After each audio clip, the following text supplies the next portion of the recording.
Hi friends, welcome to SK notions. இன்றைக்கி நம்ம என்ன பார்க்க போகிறோன்னா, வீட்லேயே எப்படி வெனிலா ஐஸ்கிரீம் செய்யலான்னு பார்க்கலாம். நான் இன்றைக்கி 1 லிட்டர் அளவுக்கு பால் எடுத்திருக்கேன்.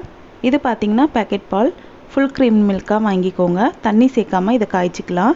இப்போ பார்த்திங்கன்னா இது பொங்கி வருது. இதை இப்போது லோ ஃப்ளேமில் வச்சுட்டு கைவிடாமல் இந்த மாதிரி கிண்டிகிட்டே இருக்கலாம். அப்போ தான் அடி பிடிக்காமல் இருக்கும். இல்லாட்டி நீங்கள் கொஞ்ச நேரம் கிண்டாமல் இருந்தாலும் அடி பிடிச்சிடும். சிம் ஃப்ளேம்லேயோ இல்லாட்டி மீடியம் ஃப்ளேம்லேயோ வச்சு நீங்கள் நல்லா இதை கலந்து விட்டுக்கோங்க. இது இப்போ பார்த்திங்கன்னா பாதியாக குறையிற அளவுக்கு நம்ம இதை நல்லா காய்ச்சிப்போம். இது பார்த்திங்கன்னா இப்போ பாதியாகிடுச்சு. இந்த டைமில் நம்ம நல்லா கலந்து விட்டுட்டு இதில் தேவையான அளவுக்கு சர்க்கரை சேர்த்துக்கலாம்.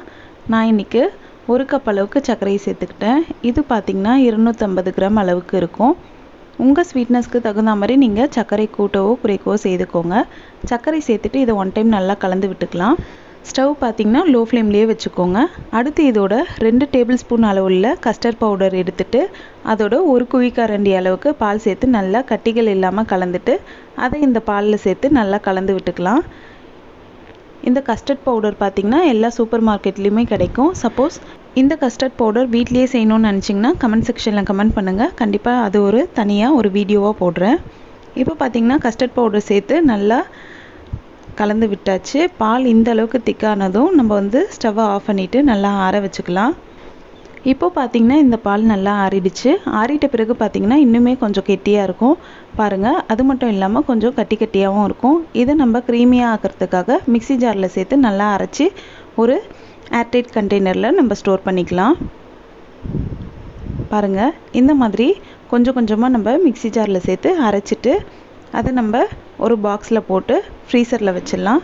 இது பார்த்திங்கன்னா ஃப்ரீசரில் ஒரு 4 மணி நேரம் அப்படியே இருக்கட்டும். இப்போ 4 மணி நேரம் கழித்து நான் உங்களுக்கு காட்டுறேன் பாருங்கள். பார்த்திங்கன்னா ஓரளவுக்கு நல்லா திக்காக கிடச்சிருக்கும், க்ரீமியாக இருக்காது.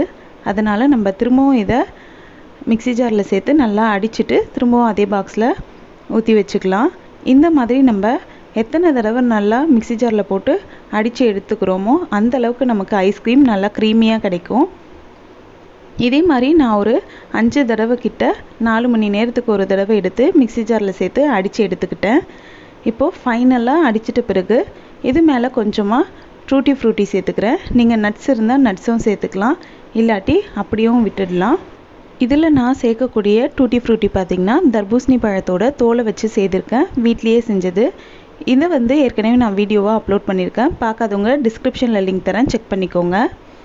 இப்போ இதை கார்னிஷ் பண்ணிவிட்டு ஃப்ரீசரில் வச்சு ஒரு 8 மணி நேரம் கழித்து நம்ம இதை ஓப்பன் பண்ணிக்கலாம். நான் இன்றைக்கி நைட்டு வச்சுட்டு மறுநாள் காலையில் ஓப்பன் பண்ணி காட்டுறேன் பாருங்கள். அவ்வளோதான், நம்மளோட வெனிலா ஐஸ்கிரீம் சூப்பராக ரெடி ஆகிடுச்சு. இப்போ இதை நம்ம எடுத்து சர்வ் பண்ணிக்கலாம். நீங்கள் இந்த ஐஸ்கிரீமை ஸ்டோர் பண்ணுறதுக்கு ஒரு ஏர்டைட் கண்டெய்னரை எடுத்துக்கோங்க. ஒருவேளை உங்களோட பாக்ஸ் லூஸாக இருந்துச்சுன்னா ஐஸ் கிறிஸ்டல்ஸ்லாம் ஃபார்ம் ஆகிடும். ஐஸ் க்ரீமியாக இருக்காது. பாருங்கள், நம்மளோட வெனிலா ஐஸ்கிரீம் சூப்பராக ரெடி ஆகிடுச்சு. கடைசியாக கொஞ்சமாக இதுக்கு மேலே நட்ஸோ இல்லாட்டி டூட்டி ஃப்ரூட்டியோ நீங்கள் இஷ்டத்துக்கு சேர்த்துக்கலாம். அவ்வளோதான், கண்டிப்பாக ட்ரை பண்ணுங்கள். இவ்வளோ ஈஸியான ஐஸ்கிரீமை இனிமேல் நம்ம வீட்லேயே செய்து சாப்பிட்லாம்.